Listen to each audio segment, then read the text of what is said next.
সে তখন দেবালয়ের প্রদীপের মতো অনুক্ষণ জ্বলবে। থাকবে না দেহ, থাকবে না ধন সম্পত্তির বড়াই, থাকবে কেবল সুকর্ম দুষ্কর্মের স্মৃতি। তাই পার্থিব সঞ্চয় নিয়ে বড়াই না করাই শ্রেয়। চিরবিদায় সমাসন্ন হলে তবেই বুঝব জিতলাম না হারলাম। লাভালাভের দম্ভ রিপুর প্রকাশ মাত্র। তাকে প্রশমিত করে রাখতে আকাশের পানে তাকানো যাক।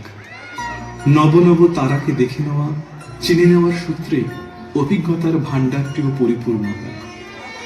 সেই অভিজ্ঞতায় অগ্নিশর্তন ভারতীয় দর্শনের মূল কথা কত সহজেই বলে গিয়েছেন আমাদের কবি।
Mm-hmm.